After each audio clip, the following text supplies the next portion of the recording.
Le canton de Neuchâtel ne peuvent plus imposer la retraite à leurs médecins. On en parle parce qu'un médecin de 80 ans se faisait forcer à la retraite. Lui souhaitait continuer et il a eu gain de cause.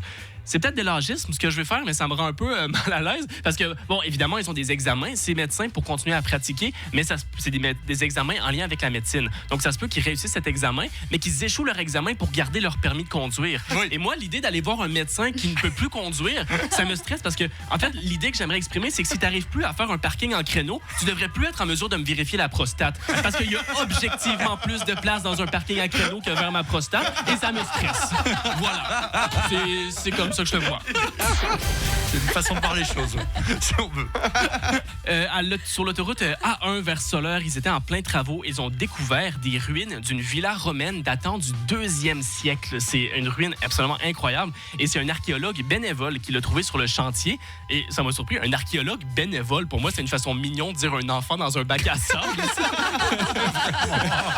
Pourtant, c'est cool le bénévolat, mais on n'imagine pas que certains métiers aient du bénévolat. C'est comme, on va jamais lire un titre d'article « Un docteur bénévole découvre une cure pour le cancer » Un astronaute bénévole trouve un nouveau système solaire. Mon préféré, le Servette l'a emporté 1-0 hier grâce à leur attaquant bénévole. Tous ses potes sont millionnaires, lui, il fait ça gratuitement. Il est content d'être là. Bref, je suis fier de vous, les bénévoles, et que les docteurs de plus de 80 ans restent loin de moi, s'il vous plaît.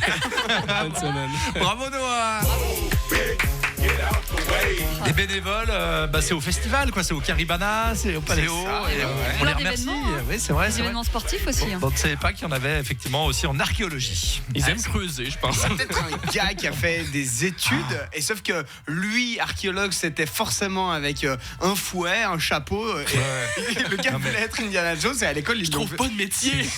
C'est ceux qu'on voit sur la plage des Eaux Vives avec les pelles mécaniques télécommandées et qui font vraiment leur petit chantier. Et tu vois qu'ils prennent le truc très très au sérieux. Ils ont 55 ans, 60 ans ou après la retraite, et vraiment eux sont prêts à faire ça bénévolement. Tu te moques, mais tu es jaloux. J'adore. Tu aimerais avoir cette pelle mécanique. Mais moi, ça me fascine. Je le regarde faire. Je peux le regarder des heures. Moi aussi. Mais je m'en moque quand même parce que c'est ridicule. C'est bientôt l'anniversaire d'Hervé. S'il y a quelqu'un qui a une pelle mécanique